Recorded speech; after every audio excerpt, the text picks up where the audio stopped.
Ladies and gentlemen, my name's Paul and welcome to yet another Red Gaming Tentacon video. Now I am back, but this video is going to be a little shorter than normal. I'm still trying to save my voice. As many folks will know, I've been sick over the last couple of weeks, meaning basically Amy has had to do all of the recording on my behalf after I've sent her a script or written the article, which is not ideal. But my voice is getting much better than what it was. After I recorded the podcast a couple of days ago, it pretty much got wrecked. So this is going to be attempt number 2 of Paul recording videos. So as most folks probably are aware by now, Polaris is the current GPUs available from AMD. It spans from the RX 460, the lowest end, all the way up to the RX 480.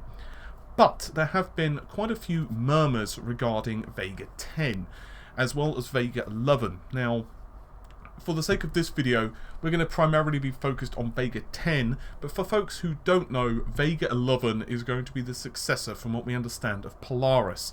It's going to almost be like a like-for-like replacement.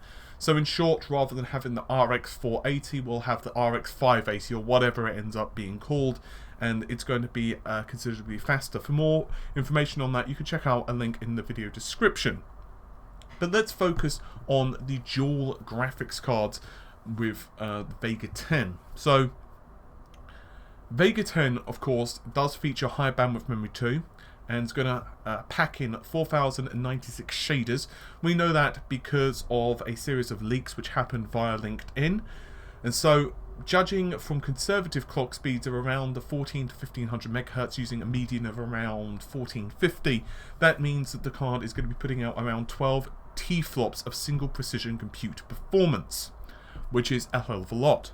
However, a new source over at Fuzzilla actually confirms the existence of a dual card. Now, previously that had been confirmed or had been mentioned by videocards.com, but now Fuzzilla are also chiming in and said that their sources are reporting that AMD's professional market team, in other words, the folks who would be creating cards for, like, you know, high-end compute scenarios, for example, deep learning, they are actually finishing off the Pro Duo card, and what we should see, in theory, is the card either announced end of this year, if AMD feel particularly confident, or possibly early next year, and then obviously we should see the shipments of the GPU start to ramp up over a series of months.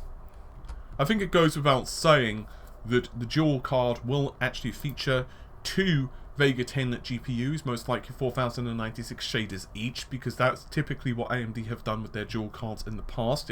It's the high-end versions of the GPU, in other words, that don't cut down the number of shaders, but we might see slightly lower clock speeds. For example, rather than 1450 or 1500 megahertz, we might see 1300 or something like that.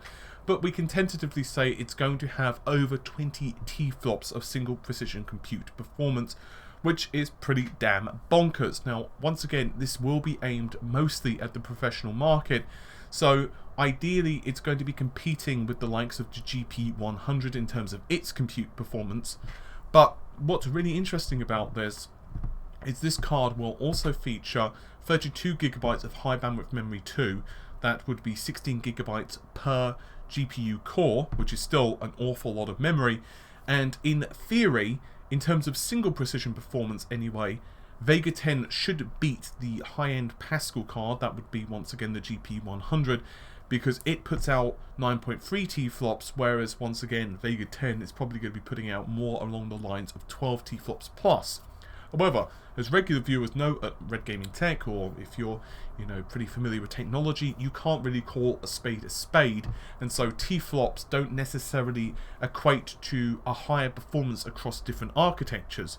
For example, and this is a pretty old example, if you've got a 3 GHz Pentium 4 and you overclock that to a 4 GHz Pentium 4, that does not suddenly mean that the single core performance of your Pentium 4 is as high as, let's say, a Skylake 6700K. It just doesn't work like that, because obviously you're performing a different amount of work per core. You've got different levels of cache and different instructions and God knows what else.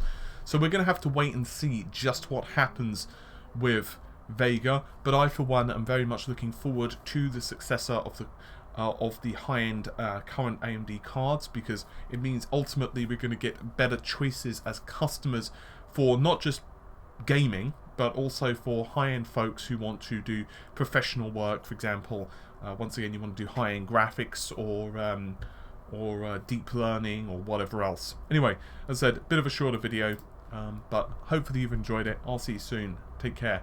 Bye for now.